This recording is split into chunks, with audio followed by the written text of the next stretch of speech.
Hello, welcome to my YouTube channel. My name is Oyindayo Olasode and the program is called Kingdom Lifestyle. You're welcome once again. So in submission is the same thing as respect. We can call it respect. It is like an overflowed issue. I know women can be like, okay, this submission thing again. This submission thing again. It's submission everywhere. Submission. It's kind of like overflowed. But we cannot stop talking about submission because submission is like food to the soul of the man. Men, I'm talking about you. If I'm wrong, please say it. I won't argue because I'm a woman. Submission is like food to the soul of the man. Submission is key to the ministry of his life. And submission is very important to the totality of what a man stands for.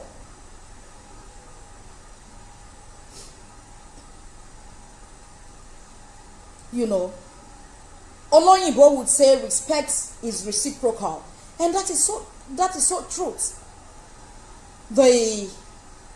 As the woman is respecting the man too should also respect the wife. But submission, this submission thing, respect thing, is key. Women, we need to get it. It is key to men more than it affects us. It's just the same way that love is key to us. When men don't show us love, it's like they've taken our fish out of water. When a man is not getting respect, submission from his wife, you know, it's like you've already kind of like taken his fish out of water.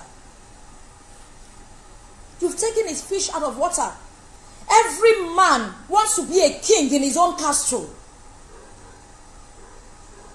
Every man wants to be celebrated in his home. His home is his kingdom. His home is his castle. And he wants to reign as king in his castle. We should get that. Let's leave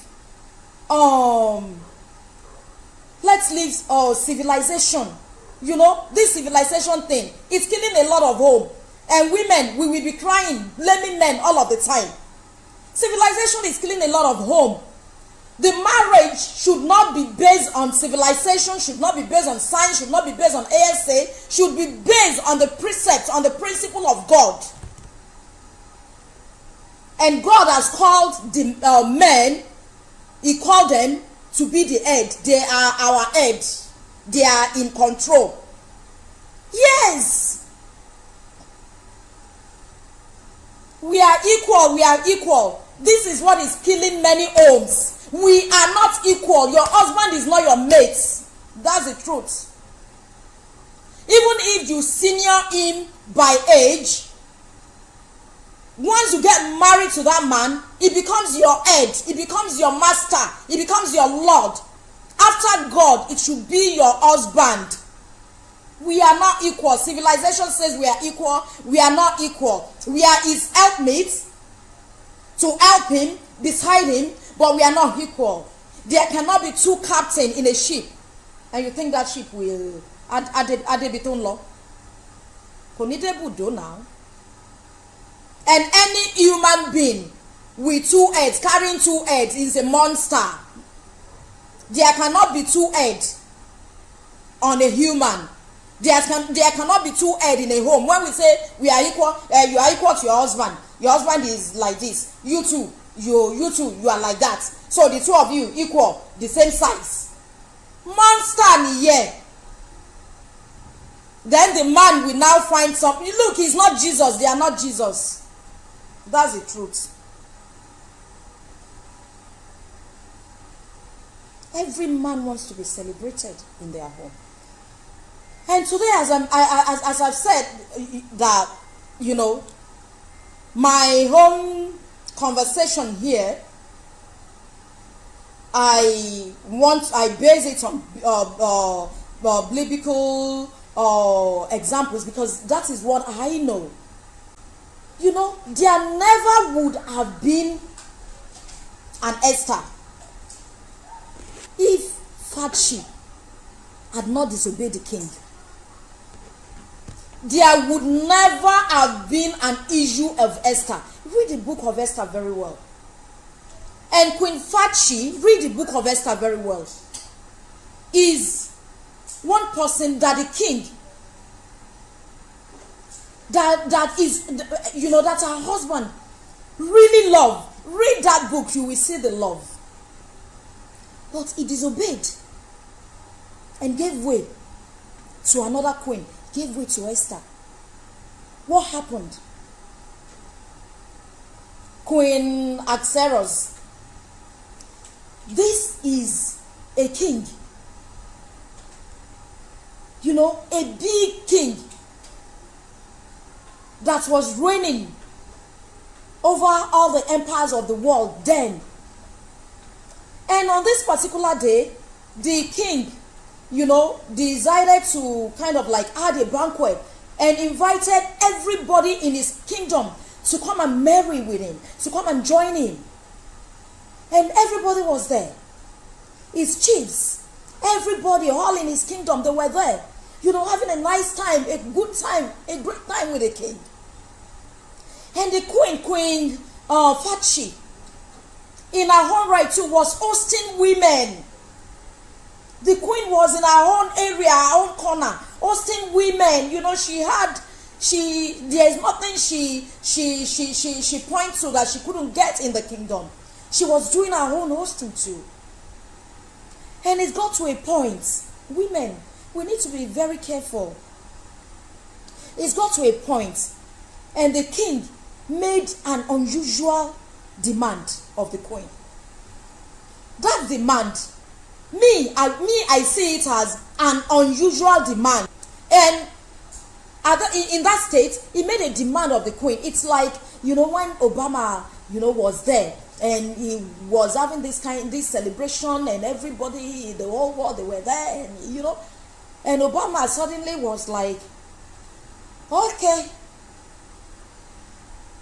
hey guards, and he sent you know, one of his personnel to go call Michelle, go get me the first lady to come and dance for us here. How unusual that is. You understand? We women of today, we will fall like Vashti.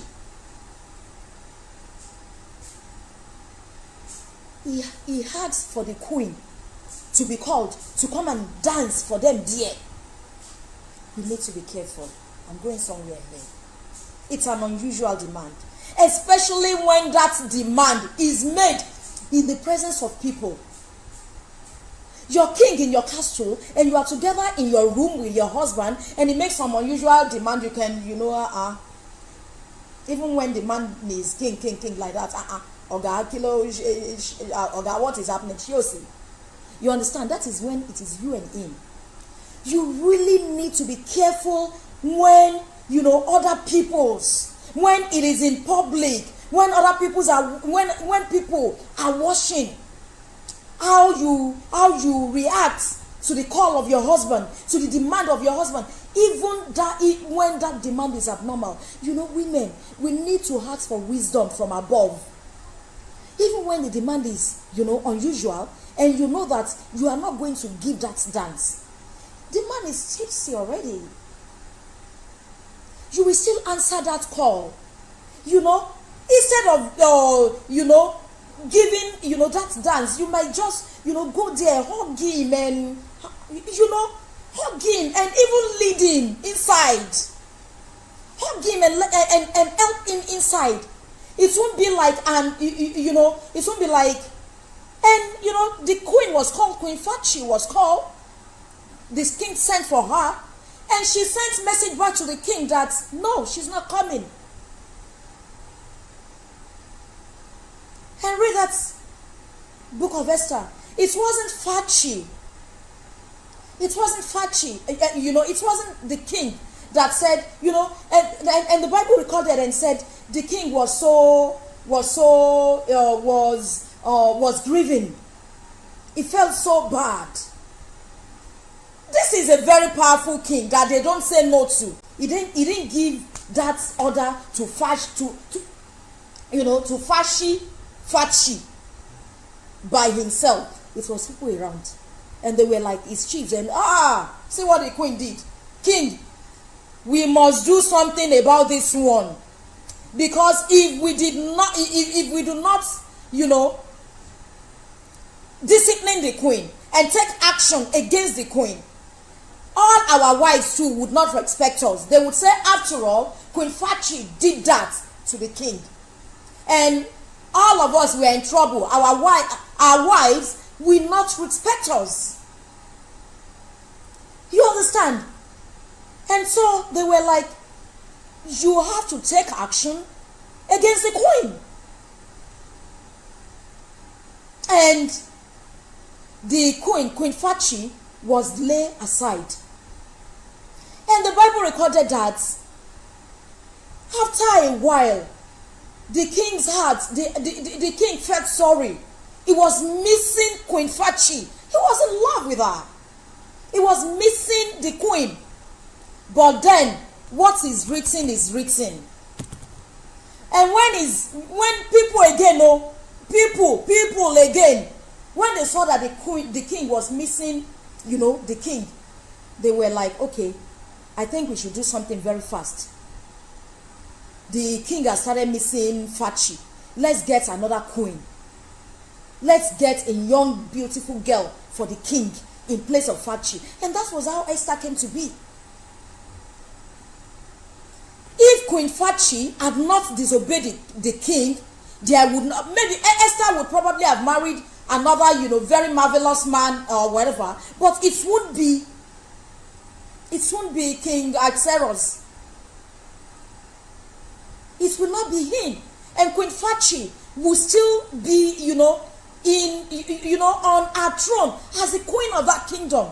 But he disobeyed, and his disobedience, men cannot deal with disobedience, especially when it's coming from their wife, and especially when that disobedience happens in public, in front of everybody. Men cannot deal with it. You are killing them. You've killed them.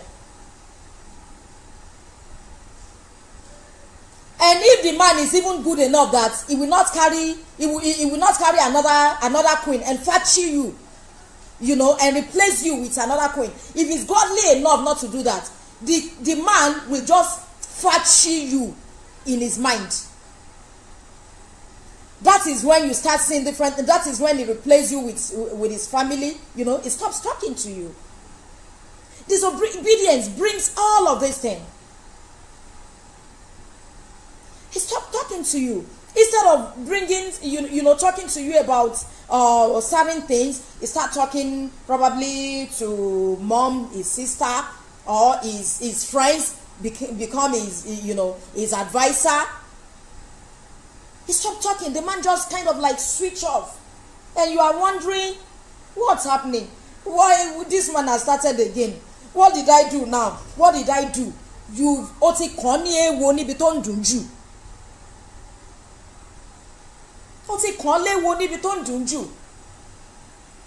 eaten where it hurts most. When you give the man public disgrace, when you disrespect your husband in public, it's almost like an unforgivable sin. It's huge in the heart of men. Men, I beg, men are talk.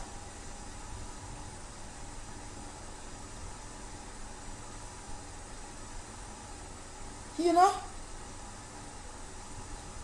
So, and if the man cannot reign in his home, and every man wants to reign, even my little son now is acting like a man.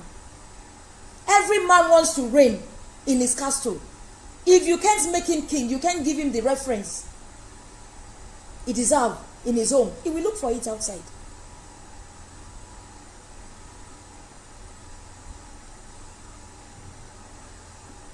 It's food to their soul.